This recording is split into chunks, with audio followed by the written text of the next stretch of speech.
近来一段两岸年轻人在国际论坛上的辩论影片引发热议。一位来自北京的学生在新加坡亚太青年论坛上豪言，解放军24小时就能攻占台湾。现场听众一开始哗然，许多来自中国的大陆同学频频点头称是。然而，面对这种充满自信甚至狂妄的宣称，一位台湾同学并未被吓倒，他冷静地在5分钟内逐条反驳，以详实论据和幽默语气赢得全场掌声，让原本气焰高涨的小粉红们当场陷入了沉默和错愕，甚至情绪崩溃。这场24小时攻台风波到底是怎么回事？我们将分点深入探讨，解放军是否真有能力在1天内攻下台湾，以及台湾学生是如何以逻辑击破对方迷思，大陆网民俗称小粉红的反应如何，还有这背后更深的军事战略、地缘政治博弈与言论自由价值观冲突。首先，我们必须正视关键问题，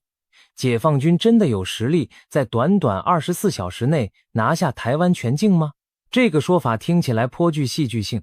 仿佛战争如同电玩速度通关。然而，军事专家几乎一致认为，以武力征服台湾将是极其困难且代价高昂的行动。历史经验和专业模拟都显示，1天解决战争只存在于不切实际的幻想中。第2次世界大战中的诺曼底登陆行动是史上规模最大的2栖侵略战役，共动员约7000艘船只和将近20万盟军，跨越约160公里宽的英吉利海峡登陆法国。即便如此，庞大的登陆行动，盟军也花了超过3周才让85万大军登上海滩，逐步推进解放欧洲大陆。台湾海峡的最窄处约130公里，与当年英吉利海峡的跨距相近。如果解放军企图全面登陆台湾，本质上势必要发动一场远超诺曼底登陆规模的大型2栖进攻。中国军队不仅需要在1天内渡过台湾海峡，还要同时夺取足够的登陆滩头，运送大批兵力和重装备登陆作战。以现代台湾的防御能力来看，这几乎是不可能在24小时内完成的任务。台湾具有得天独厚的防御优势，一方面，台湾本岛的地形险峻多山，可供大规模登陆的滩岸并不多。西部沿海大多是泥沙浅滩，大型登陆舰艇无法直接靠岸，攻方势必得在离岸1-2公里处停船，以登陆艇、2栖载具慢慢将兵力运上岸。如此一来，船团在近岸将暴露于台湾岸防飞弹和火炮的打击之下，东部海岸则多峭壁深海，几乎没有滩头可登。这使得解放军只能把重点放在台湾西部少数几个地形相对平坦的登陆点。然而守军早已在这些可能登陆点加强设防，包括布设地雷、撒布拒马铁质、三角锥等反登陆障碍，并部署机动导弹和火炮部队伺机狙击。解放军即使勉强登上1-2处海滩，要在1天内突破台军层层防线，打开通路，扩大战果也极为困难。不妨设想一下，就算解放军奇迹般的在登陆首日建立了滩头阵地，真正艰巨的挑战才刚开始。台湾全岛约2/3是山地丘陵地形，公路和铁路网在山脉间穿行，一旦战事爆发，守军完全可以利用地利进行机动防御或破坏交通线来迟滞攻方推进。尤其是政治中心台北盆地，四周环山且仅有少数几条要道进出，一旦外敌进犯，守军甚至可以考虑炸毁基隆和台北港码头，以及进入首都的隧道、桥梁，以堵死攻方快速突进的路线。解放军若想在24小时内斩首台湾政府，控制整个台北都会区，几乎是不可能的任务。巷战尚未展开，交通瓶颈就已经使攻势难以为继。何况台湾军民熟悉本岛复杂的地形环境，纵使正面战场失利，仍可退入中南部山区组织游击战，让侵略者陷入漫长的消耗战。换言之，攻占一座有人抵抗的宝岛，不是靠1天2天就能办到的。再从兵力和火力对比来分析，不可否认，解放军总兵力远大于台湾国军。解放军现役人数约203万，陆军占 96.5 万，台湾现役兵力则约有 16.3 万，后备部队约160万。乍看之下，中国在人力上有超过10倍优势。然而，现代战争并非纯拼人海，解放军要把庞大兵力投射过海，面临后勤与运输的巨大挑战，而台湾的守军训练有素且熟悉本土作战环境，强攻台湾的重要据点，例如主要港口和机场，解放军势必要付出惨烈战斗来争夺。台湾方面深知港口机场是对方的命门所在，守军势必重兵把守，甚至不惜毁掉设施，也要让攻方无法利用。如此一来，即便解放军在初期攻势中投入压倒性的火力，最后很可能也是拿下一座废墟，摧毁了自己急需的登陆据点。况且攻台还不仅是传统陆海空军的较量，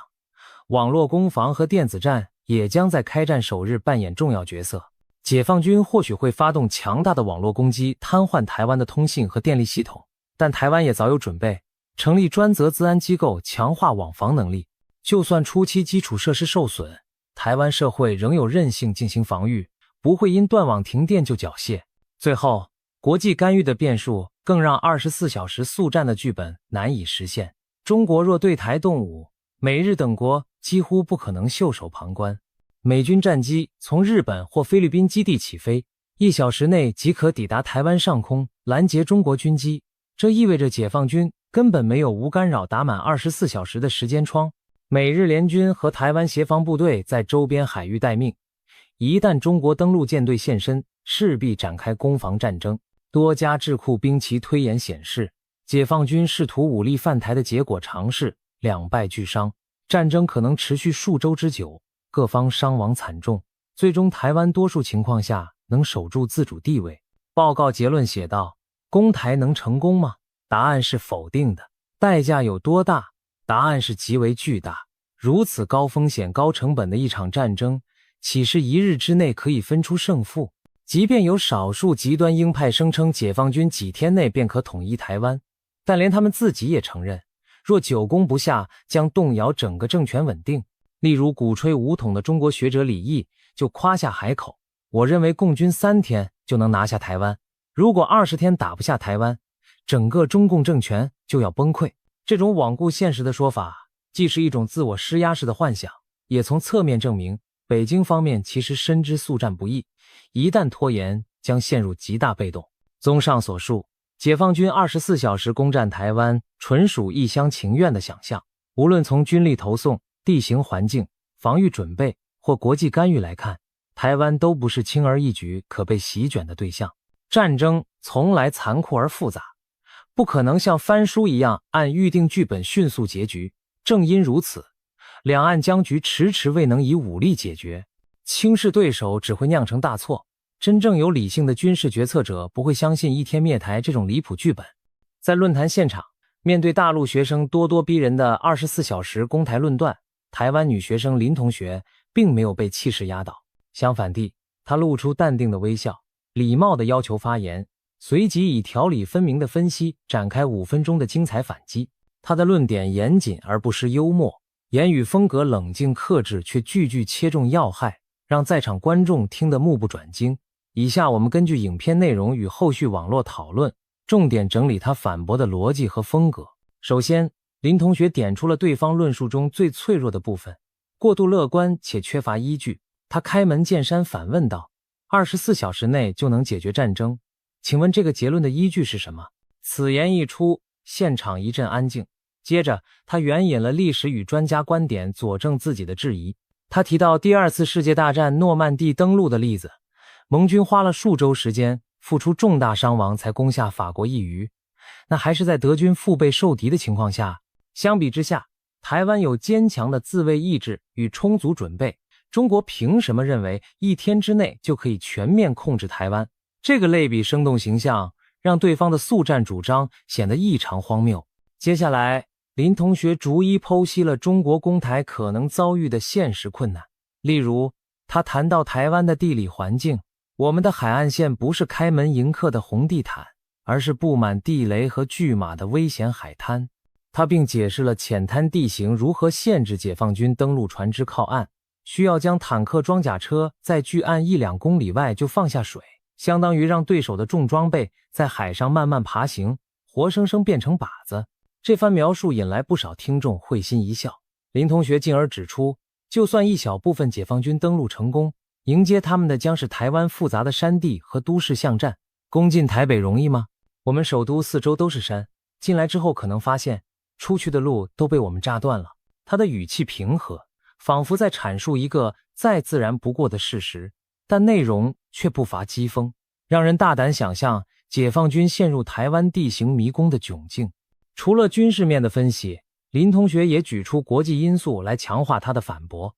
他提醒现场听众，台海问题早已不是两岸自己的事，在座的国际青年应该都清楚，一旦台海爆发战事，美日等国不可能袖手旁观。他说，不要忘了，美国的航空母舰可能比你们的登陆艇更早抵达台湾外海。这句话让台下许多非中台背景的观众频频点头。确实，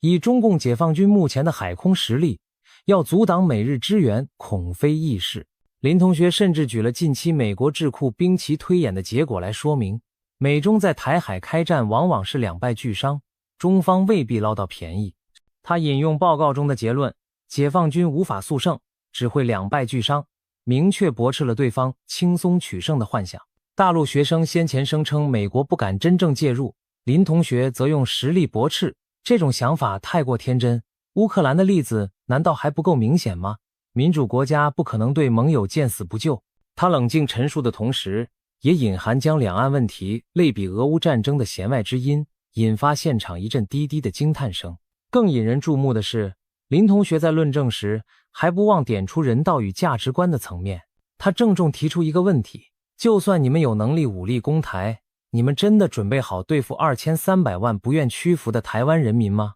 这一句掷地有声，令全场肃然。他进一步表示，台湾人珍视自己的民主生活方式，若遭受入侵，每个门牌号码背后都可能有抵抗的决心。届时战争将不仅是一场军队对军队的对决，更会演变成侵略者对平民的残酷压迫。你们口口声声同胞，却喊着要让台湾人消失，这说得通吗？林同学罕见地在语气中带上了一丝犀利，直接点名一些大陆网民常喊的极端口号，留岛不留人。他明白无误地将这种灭绝式的论调摊在阳光下，质问对方是否真心认同如此残忍的理念。他说，如果你杀光了台湾人，那你所谓的统一到底还剩下什么？一片没有灵魂的土地吗？这番发言直击要害，不仅令对面的北京学生哑口无言，也明显震撼了在场其他中国学生。一些先前还神情轻蔑的大陆听众，此刻脸上表情十分复杂，有的人露出困惑，有的人不自觉低下了头。林同学的语言风格在整场反击中值得称道，他始终保持礼貌与冷静，没有半句人身攻击或情绪谩骂，完全是就事论事。然而，他的克制并不等于软弱无力，相反，他透过严谨事实和逻辑推演，句句如同悬丝剥茧般拆解了对方的论点。他偶尔穿插的一两句幽默讽刺，更让现场气氛松缓下来。在谈到解放军兵力时，他笑着说，我们当然知道 PLA 人很多，不用你提醒，但过台湾海峡不是人越多游得越快呀。诙谐的比喻逗得不少观众哄堂大笑，一些原本紧绷的中国学生嘴角也忍不住抽动。这种轻松的调侃既化解了剑拔弩张的氛围，又巧妙地传递出他的观点，数量优势不等于胜券在握。林同学还引用了古代兵书《孙子兵法》的名言，知己知彼，百战不殆，并意味深长地说，我想提醒某些同学多了解真实的台湾和现代战争，再来谈何时打过来会比较踏实。此言一出，全场鼓掌叫好。林同学用中国古训勉励对手，既展现了自身的学识和胸襟，也隐含地批评对方轻敌蛮动。有西方与会者在社交媒体上评论说，这位台湾学生温柔而坚定地上了一堂课，让所有在场的人重新思考战争与和平。当林同学结束发言时，现场响起热烈的掌声，许多不同国籍的年轻人起立向他致意，甚至包括部分大陆来的学生。他们为他的勇气和机智所打动，也对他所呈现的另一种观点表示敬意。在那几分钟内，原本叫嚣着一天解放台湾的大陆学生群体几乎无人能直接反驳。有人或许内心仍不服气，但再也找不出轻蔑的笑容或嚣张的语气。一场原本可能剑拔弩张的交锋，因为林同学的稳健表现，演变成以理服人的教科书式案例。他用事实澄清了误解，用理性瓦解了狂热，也用风度赢得了尊重。林同学的5分钟演讲在会场引发震撼，而当影片在网络上传开后，更是在两岸社群掀起轩然大波。对岸的爱国网民，也就是俗称的小粉红们，起初对此影片的反应可说是五味杂陈，情绪如云霄飞车般经历了震惊、愤怒、否认、狡辩乃至崩溃等多个阶段。我们不妨一一解析这些反应的特点。1. 震惊与不信。刚开始，不少小粉红看到这段影片时的第一反应是质疑其真实性，他们难以置信居然有大陆学生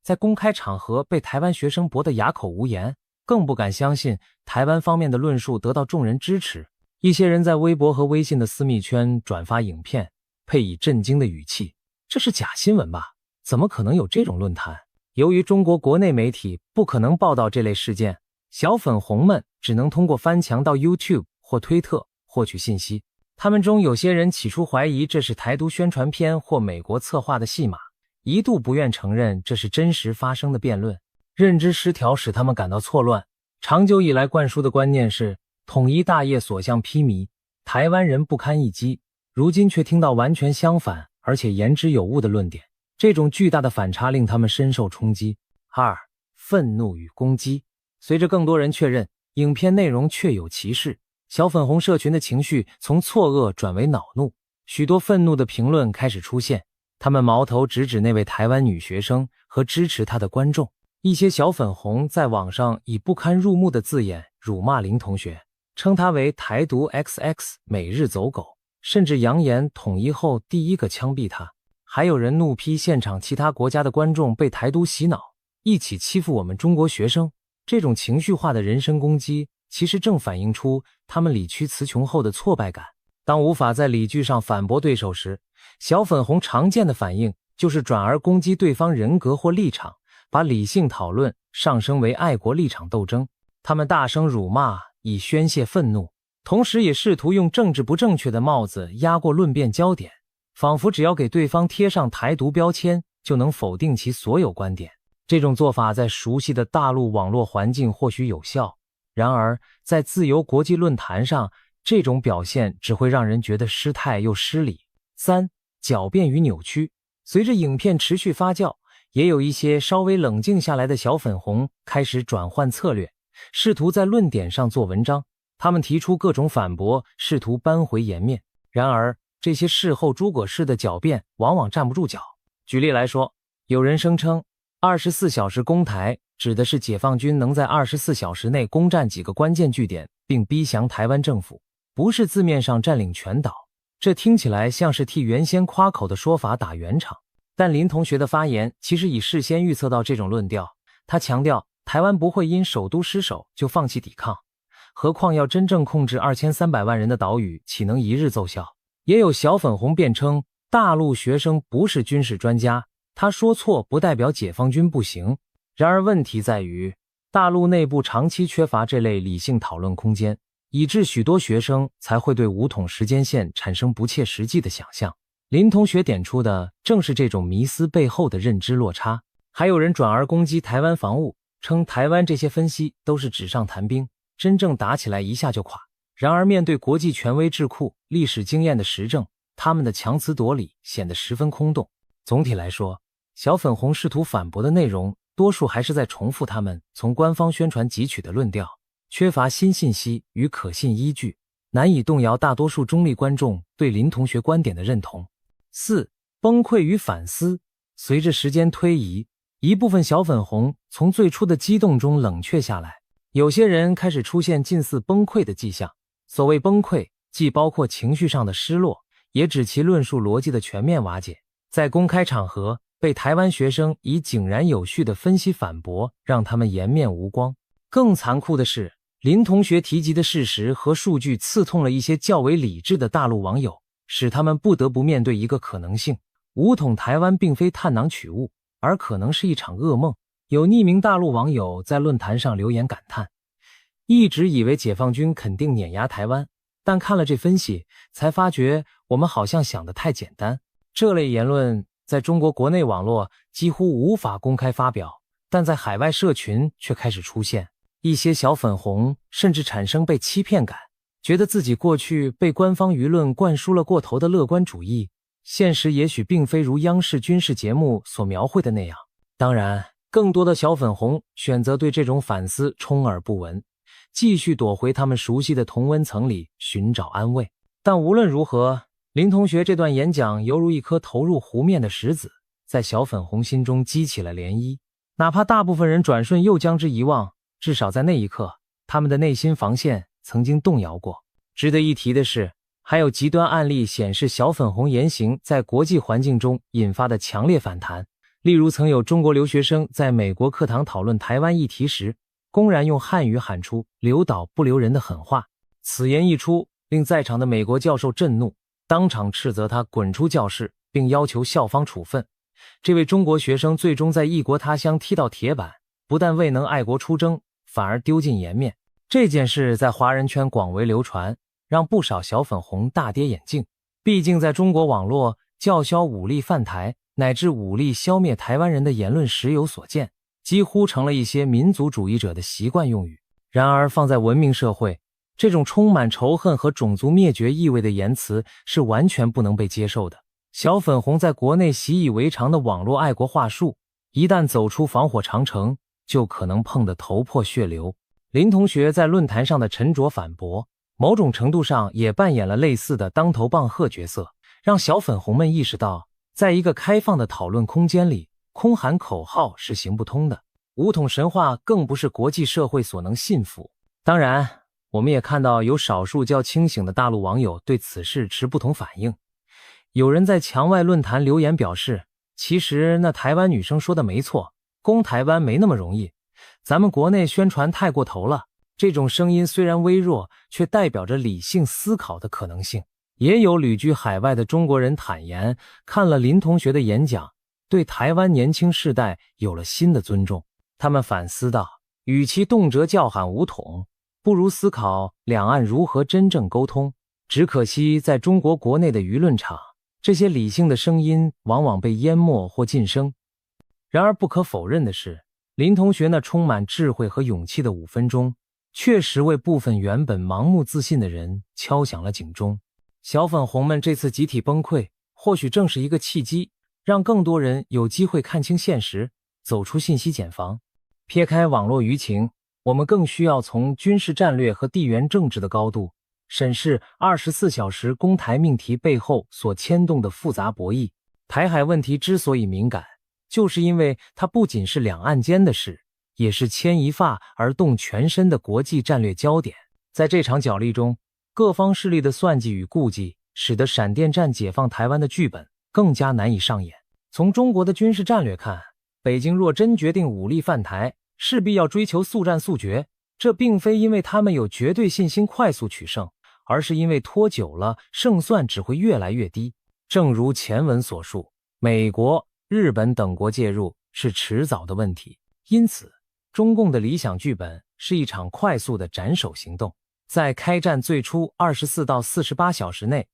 以飞弹饱和攻击瘫痪台湾指挥中枢，夺取制空权、制海权，同时派特种部队奇袭重要目标，企图在国际援军大规模介入前迫使台湾高层投降。这也是为何某些大陆强硬派总是强调时间概念，从12小时到3天，各种说法都有。然而，战略计划往往难敌现实残酷，即使中国方面再怎么计划闪击作战，台湾与其盟友也早有防备。台湾军方多年来演练滨海决胜、滩岸歼敌战术，目的就是在敌军靠岸前或刚登陆时给予致命打击，把战线阻绝在本岛之外。台湾并部署有相当数量的反舰飞弹、机动火箭和空射鱼叉飞弹，可在战争早期阶段攻击解放军船团和后勤补给线。若中共无法在第一波攻击中压制台湾空军和海军反击，那么战争速决的希望将迅速破灭。一旦战事陷入僵持，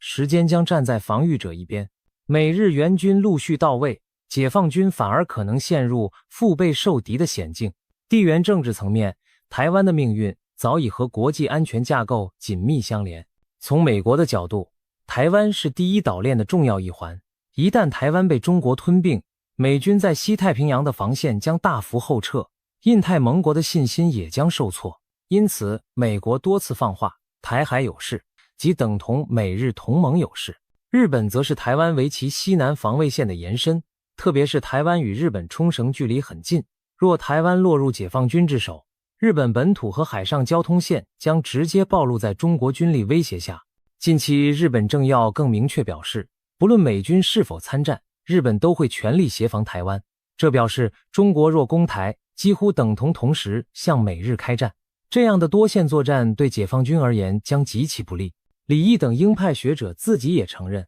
中共若要应对美日介入，必须做好极大伤亡的准备。李毅甚至妄称美国中打会让大陆伤亡7500万到1亿人，大打可能会死掉1半中国人。虽然这些话极具夸张成分，但也点出了台海战争可能升级为世界大战的风险。核武器的阴影更使情势复杂，一旦常规战事交着，各方是否会考虑动用战术核武，是一个可怕但无法回避的问题。这些考量都使得24小时速战的构想显得幼稚。台海不是一个孤立战场，牵涉的是大国博弈，一旦开打，就难以轻易收场。除了军事角力，还有经济与科技的博弈。台湾是全球半导体产业重镇，特别是晶圆代工领域举足轻重。许多分析指出，中共即使不惜代价统一台湾，也不会想看到满目疮痍、一无所剩的台湾。何况现代经济体系高度全球化，一场台海冲突将对全球供应链造成毁灭性打击，甚至可能引发全球金融危机，这将使包括中国自己在内的各国经济遭受重创。因此，美中在台海问题上其实都存在某种克制。北京虽然叫喊武统，但明白轻启战端将付出极大代价。华盛顿则在战略模糊中支持台湾，希望下阻北京，但不至于刺激其铤而走险。台海之稳关系着亚太之稳，乃至全球之稳。因此，地缘政治大环境并不利于任何一方在此轻举妄动。这也是为什么当小粉红们在网上兴奋地讨论几小时解放台湾时，多数严肃的军事专家只会嗤之以鼻，因为他们清楚，真正决策者心中有本账，远比网民想象的复杂。总而言之，军事和地缘政治现实决定了台海问题没有快速简单的解法。一方希望速战速决，一方决心严防死守，域外强权虎视眈眈，任何轻率动武都可能引爆大规模冲突。对中国而言，24小时速战的神话更多是宣传意义，用于恫吓台湾和振奋国内民心。但在实际战略盘算上，北京不敢不慎重三思。正如一位美军将领所说，攻打台湾将是本世纪最复杂困难的军事行动之一，没有任何保证中国能成功，更别提在1天之内完成任务了。另一方面，台湾也在积极调整自身战略，以小博大，抗衡强邻。近年来，台湾提出所谓刺猬战略、豪猪战略，强调不与解放军硬碰硬决战，而是着重发展大量不对称武器，使台湾像刺猬般难以吞咽。一方面增购机动性强的飞弹快艇、布雷舰、反舰飞弹等，另一方面加强后备动员和全民防卫教育，务求提高侵略者的攻台成本。这种战略思路获得美国等盟友支持，美方加紧军售并协助台湾军队训练。例如，美军现役教官据报有派驻台湾协助训练3军部队，也有美军特种部队退役教官在台湾观摩演习后感叹攻打台湾将会是场噩梦。这些实际动作与评价都在向北京传递明确信号，即使抛开美日介入，单凭台湾自身的准备，也足以让任何入侵军队付出沉重代价。在金门岛的滩头，至今仍布满了当年国共对峙时设置的水泥三角锥，距登陆障碍夕阳下远方隐约可见对岸厦门的天际线。这幅景象正象征着台海两岸兵戎相见，却又谁也不敢轻动的诡谲现实。一边是虎视眈眈的强大对手，另一边是武装到牙齿的坚强堡垒，中间夹着的是整个区域的和平与繁荣。哪里是24小时就能速决的局势？稍有理智的人都能看懂这其中千钧一发的张力。除了军事和战略层面的较量，24小时攻台论战背后还隐含着言论自由与价值观的深刻冲突。台上辩论的胜负，不仅是知识和胆识的较量，更是两种社会环境和意识形态的对照。一方成长于开放多元的民主社会，习惯于自由思辨和质疑权威；另一方来自高度控管的舆论环境，自小接受单一的爱国叙事而缺乏挑战官方论调的空间。这种背景差异在此次交锋中表露无遗。林同学能在国际论坛上侃侃而谈，离不开台湾社会的自由言论土壤。在台湾，无论是质疑政府防务政策，还是反对甚至嘲讽领导人，都是受法律保障的言论自由范畴。各种观点得以交锋，反而使政策更趋成熟。例如台湾内部也有过不对称战力够不够，要不要全民皆兵的争论，甚至对美军介入的可靠性也有不同声音。但这些公开讨论最终汇聚成为更全面的国防共识。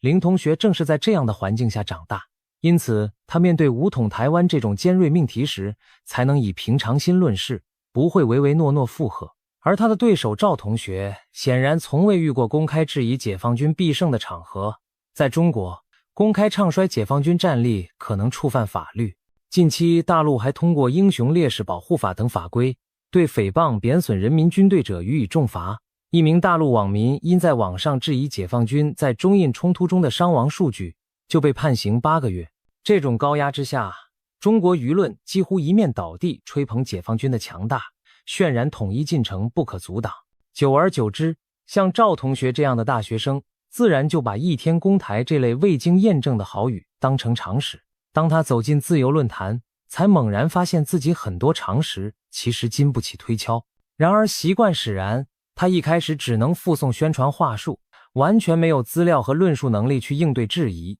在那一刻，集权教育与自由思辨的差距显露无遗。言论自由的差异也反映在两岸对仇恨言论的态度上。中国国内的网络舆论场对那些叫嚣武力犯台，甚至不惜和平台湾的极端言论，往往采取默许甚至纵容的态度。只要这些言论被冠上爱国之名，而相对地，任何主张和平理性对话或者对战争风险持保留意见的声音，反而可能遭围攻甚至查禁。长期下来，一些大陆网民习惯了用最激烈的语言彰显自己的爱国忠诚，哪怕内容逾越道德和人性的底线，也在所不惜。反观台湾，虽然言论自由，但对于煽动暴力或背离人道价值的言论，社会主流仍是零容忍的。在林同学演讲赢得掌声的同时，我们也看到台湾社会近期一个有趣的案例。一名取得台湾居留权的陆配女性，在网络上公然鼓吹中国武力统一，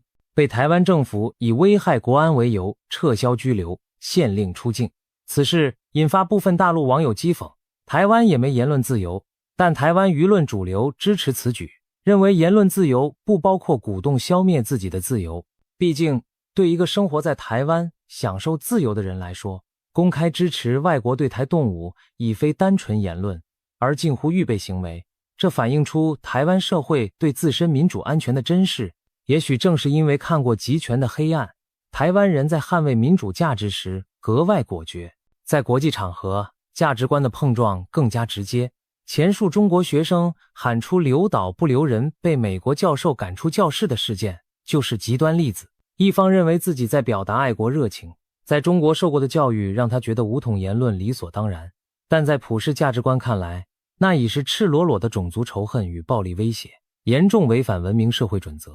小粉红们或许感到委屈，难道我们中国人表达统一诉求就是错的吗？其实没有人反对和平统一的愿景，问题出在如何表达，如何实现。当统一变成屠杀的同义词，当爱国变成以践踏他人生存权为代价，全世界都有理由予以谴责。在这次论坛上，林同学之所以获得各国观众支持，不仅因为他论证有力，更因为他所代表的是和平、民主、尊重生命的价值立场。反观那些口出恶言的小粉红，他们的言行给外界的印象是狭隘、好战和不人道的。他们自诩爱国者，但在国际上恰恰败坏了中国青年的形象。或许小粉红们该重新审视究竟什么是爱国。真正的爱国不是盲目的相信战争幻境，更不是把暴力视为解决问题的首选。相反，爱国应该意味着对同胞生命的珍惜，对国家前途的负责。如果说林同学那5分钟演讲是一堂课，那么课题之一就是理性交锋胜过情绪宣泄。他以自己的自由思想和道德勇气，拆穿了仇恨言论的虚妄，彰显了言论自由的力量。在自由空间中，真理未必越辩越明，但没有辩论，伪装的谎言永远无法现形。中国的网络舆论环境长期一言堂，使许多小粉红缺乏接受挑战的心态和能力。一旦面对来自自由世界的质问，他们往往不是沉默就是抓狂。要追上这种差距，除非中国社会本身能够更加开放，允许多元声音存在，否则类似的价值观碰撞还会继续，且每次结果恐怕都对小粉红不利。总的来说，两岸年轻人的这场交锋，不只是军事观点的交锋，更是自由与封闭、理性与狂热的交锋。一场公开辩论胜负或许不足以改变什么，但它让更多人看到，在没有高压钳制的环境下，真理有更大机会战胜谬误。林同学勇敢发声所代表的价值，正是台湾多年来自由民主的结晶。而他对面的赵同学和其背后的小粉红群体，他们的窘态与愤怒，则凸显出集权话语在阳光下的不堪一击。这不禁让人想到一句话：民主国家的一个学生就能击退专制国度的一群战狼。或许有点夸张，但确实点出了言论自由的强大力量。当谎言无所遁形，当恐吓失去效用，留下的只有真相本身。解放军24小时攻占台湾这个神话，在台湾学生5分钟的冷静分析面前，终于露出破绽。这场跨海论战给所有关心台海局势的人上了生动的一课。战争不是儿戏，舆论泡沫终将被现实戳破。通过这次事件，我们见证了一名年轻世代台湾人如何运用知识与理性，优雅地化解了对岸咄咄逼人的攻势，也看到了一些大陆年轻人在信息铁幕下所遭受的认知局限，以及当他们直面外界挑战时的种种不适与迷惘。从军事角度看，轻率地认定一天解放台湾只会陷自身于危险幻觉。两岸实力虽悬殊，但守方有备，攻方忌惮，多方牵制之下，速胜无望。好战言论或许能在网络上博取掌声，却无法改变炮火纵横的残酷现实。从这次交锋延伸开去，我们更深刻地体认到和平的可贵。动辄谈战只会令生灵涂炭，理性克制方能避免鲁莽酿祸。林同学以寥寥数语解构战争狂想，远胜千军万马之势，正说明了沟通对话胜过子弹导弹。从价值观角度看，开放社会与集权社会培养出截然不同的公民素养。前者勇于独立思考，尊重事实，即使面对强权压力也能发出自己的声音；后者习于服从，高喊口号，缺乏批判精神，而容易被煽动利用。幸运的是，在这场论坛上，自由思想赢得了掌声，仇恨谣言则碰壁溃败，真理不怕辩论，正义不惧阳光。这正是民主制度的优势所在，也是威权体制最害怕的地方。当越来越多的人勇于揭穿神话，直视真相，战争的鼓吹就失去了市场，和平的理性终将占上风。对于仍然沉浸在武统快感中的少数人，希望这次事件能有所警示。网络上的虚幻胜利毫无意义，只有面对现实，追求双赢才是正道。两岸中国人虽然有着不同的制度与价值观，但分享着相同的血缘文化。真心爱护这片土地的人，应该寻求的是避免战火、和平共存之道，而不是将对方妖魔化，妄想透过极端手段一夕解决问题。和平不是懦弱，克制不是退让，相反，正是因为对生命的热爱，对未来的负责，才选择以理性对抗偏执，用对话化解误解。那位台湾学生在国际舞台上的从容表现，也许正是两岸年轻一代可以共同努力的榜样。用知识取代偏见，以沟通终结对立。最后，我们不妨以林同学在演讲结尾的呼吁作结：战争没有赢家，和平才是唯一出路。这句话赢得全场起立鼓掌，也值得所有关心台海的人深思。当神话遇上现实，谎言终将退散，唯愿理性终能战胜狂热，让台海永远成为交流之海，而非战火之海。毕竟没有什么比2300万人的自由与幸福更值得全力守护。让我们以此共勉，珍惜眼前得来不易的和平时光。